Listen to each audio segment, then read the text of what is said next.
ഈശോയിൽ പ്രിയമുള്ളവരെ, അച്ഛാ ഞങ്ങളുടെ കൊച്ചിന് വേണ്ടി ഒന്ന് പ്രാർത്ഥിക്കണം കേട്ടോ. നാളെ പരീക്ഷയാണ്, ഒരു ഇൻ്റർവ്യൂ ഉണ്ട്, ഒരു ജോലി കാര്യത്തിന് വേണ്ടി പോകുന്നു. നല്ലൊരു വിവാഹം നടക്കാൻ വേണ്ടി പ്രാർത്ഥിക്കണം. പോട്ട ആശ്രമത്തിലും ഞങ്ങൾ വിവിധ ഇടങ്ങളിലെ ധ്യാന ശുശ്രൂഷയ്ക്ക് പോകുമ്പോഴും പ്രിയമുള്ളവരെ, അനവധി മാതാപിതാക്കൾ ഞങ്ങളുടെ പക്കൽ വന്ന് ചോദിക്കുന്ന ഒരു നിയോഗമാണ്, മക്കൾക്ക് വേണ്ടി പ്രാർത്ഥിക്കണം. കുഞ്ഞുങ്ങൾ അനുഗ്രഹിക്കപ്പെടുവാൻ ഇതാ പരിശുദ്ധാത്മാവിൻ്റെ ഒരു അഭിഷേക വചനം. യെശയ്യാ പ്രവാചകന്റെ പുസ്തകം 44-ാം അധ്യായത്തിൻ്റെ 3-ാം തിരുവചനം. യെശയ്യാ പ്രവാചകന്റെ പുസ്തകം 44:3.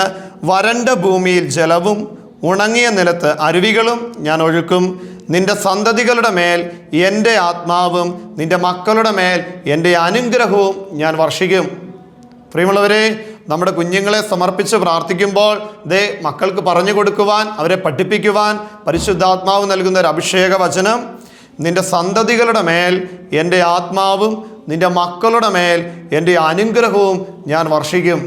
നമ്മുടെ മക്കൾ ഭവനങ്ങളിൽ, വിദൂരങ്ങളിൽ, വിവിധ ഇടങ്ങളിലെ പഠനത്തിലും ജോലിയിലുമായിരിക്കുന്ന നമ്മുടെ മക്കളെ, യുവജനങ്ങളെ, കൊച്ചു കുഞ്ഞുങ്ങളെല്ലാം സമർപ്പിച്ച് പ്രത്യേകമായിട്ട് പന്തക്കുസ്തിക്ക് ഒരുങ്ങുമ്പോൾ ഈ വചനത്തിൻ്റെ ഒരു അഭിഷേകത്താൽ നിറയപ്പെടുവാനായിട്ട് നമുക്ക് പ്രത്യേകം പ്രാർത്ഥിക്കാം. പരിശുദ്ധാത്മാവിൻ്റെ വലിയൊരു ഇടപെടൽ നമ്മുടെ എല്ലാ മക്കളിലും ഉണ്ടാകട്ടെ. നമ്മുടെ എല്ലാ കുഞ്ഞുങ്ങളും ഒരനുഗ്രഹമായിട്ട് മാറുവാൻ ഈ വചനം നമുക്ക് ഏറ്റുപറഞ്ഞ് കുഞ്ഞുങ്ങൾക്ക് വേണ്ടി പ്രത്യേകമായിട്ട് പ്രാർത്ഥിക്കാം. ഈ വചന മക്കളെ പഠിപ്പിക്കണം.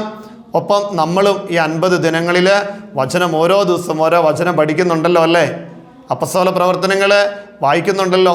പരിശുദ്ധാത്മാവിൻ്റെ വലിയ ഇടപെടൽ നമ്മുടെ ജീവിതത്തിൽ ഉണ്ടാകും. നമുക്കൊന്ന് പ്രാർത്ഥിക്കാം. നമ്മുടെ എല്ലാ മക്കളെയും, കൊച്ചു കുഞ്ഞുങ്ങളെയും, യുവജനങ്ങളെല്ലാം ദൈവകരങ്ങളിലേക്ക് സമർപ്പിച്ച്, കർത്താവേ, നിന്റെ സന്തതികളുടെ മേൽ ഞാൻ എൻ്റെ ആത്മാവും നിന്റെ മക്കളുടെ മേൽ എൻ്റെ അനുഗ്രഹവും ഞാൻ വർഷിക്കുമെന്ന വചനത്തിൻ്റെ അഭിഷേകത്താൽ ഞങ്ങളുടെ എല്ലാ കുഞ്ഞുങ്ങളെയും സമൃദ്ധമായിട്ട് അനുഗ്രഹിക്കണമേ. പരിശുദ്ധാത്മാവിൻ്റെ ചൈതന്യത്താൽ നയിക്കണമേ.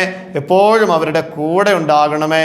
നമുക്ക് പ്രാർത്ഥനയോടെ ദിവ്യകാരുണ്യത്തോടെ ആശീർവാദം സ്വീകരിക്കാം. പരിശുദ്ധ പരമദിവ്യ കാരുണ്യത്തിന് ആരാധനയും സ്തുതിയും പുകഴ്ചയും ഉണ്ടായിരിക്കട്ടെ. പരിശുദ്ധ പരമദിവ്യ കാരുണ്യത്തിന് നേരവും ആരാധനയും സ്തുതിയും പുകഴ്ചയും